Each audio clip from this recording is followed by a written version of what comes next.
Hello everybody, it's Robbie and it's early in the morning, and you know what? It's a beautiful morning and I'm sitting out in my front garden having a cup of coffee.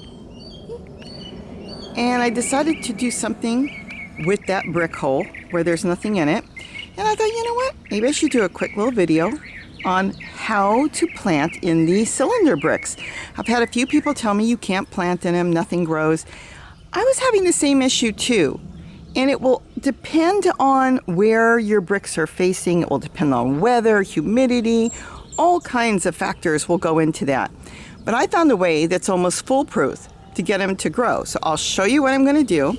And Gary just came home from the florist who called and said she had a stack of those plastic cups and come pick them up, the pots that the flowers come in. So he ran to get those, and I'm going to grab him so he can hold the camera. And this will be quick and short to show you how you can grow in bricks if you've got bricks. And if you're having issues, this may work for you. So let me go grab Gary so he can hold the camera for me.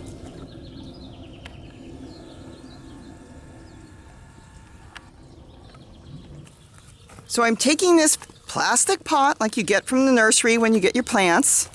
And since there's nothing in it, just some soil, I can just stick in a dinosaur kale cutting. And I have made sure that there's not that much soil in here. This is how simple it is. So all you have to do with these concrete blocks, if you've got them, is just put a pot in there and then cover the pot.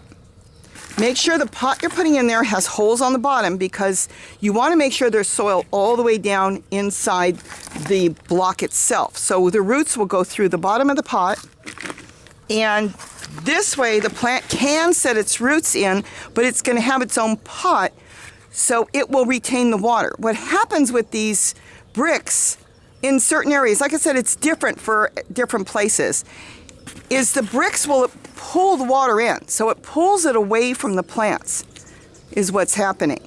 And then the plants can dry out. It depends on your area, it depends on how dry you are. But if you're in a very dry area, I have found that just putting in some flower pots work beautiful.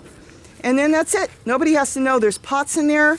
You can put walking onions, green sorrel, lettuce, whatever, depending on how sunny or how shady your, where your block wall is and your blocks. And that's it. Now when you're watering your plant, the plant's going to get the water. The bricks itself, the cement, is not going to pull the water away from your plant, and that's how a lot of these are growing. If you're not having problems, don't change it.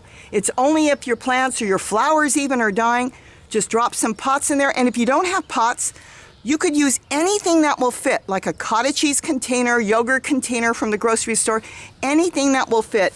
You just drop it in there, you water it, and that's it. And I just stuck a dinosaur kale cutting in there. You could put anything you want, clean it up a little bit, and that's it. And that's how easy it is. But that's what's happening, because I've had a lot of people say, oh, I can't grow in the concrete blocks, everything dies.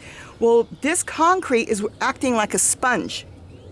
And especially in the summer, it's pulling all the water away from the plant. It also stays warm, but the plant's like that. It doesn't get too hot. It just stays warm. So you could grow even probably some all tomato plants in here and different things. But what is really happening is the concrete acts like a sponge. It draws the water away from the plant. So you'll water it, and by midday or later on within hours, it's all the water is in the brick, and this cannot get into the brick. The plants can't set their roots into the brick. Now they could set their roots into the pot. It's not going to get the water. The water's going to go straight to the plant, and it works out good. Try it if you're having an issue. If you're not having an issue, don't change it. But if you're having an issue, try it, because I have found this works great for me. So with that, have a great day, and don't forget to eat what you grow. Bye-bye, everybody.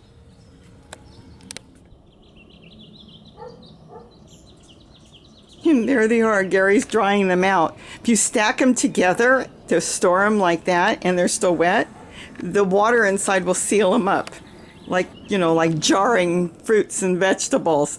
So he's got to get them separate, dry them out, and look, I even got a flower.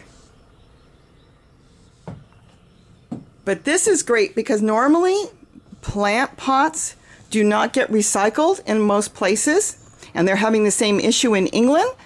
I've been watching that and hearing about that. So this is recycling. None of these get thrown out here unless they literally shatter. And we haven't had any really shatter. We even use them as parts if they're broken. So it just works out so well. But there they are. And that's what he scored this morning. Got the call. We need to toss these things out. Come get them. And so he got them. And there they are. So call your local florist and see what they do with their pots.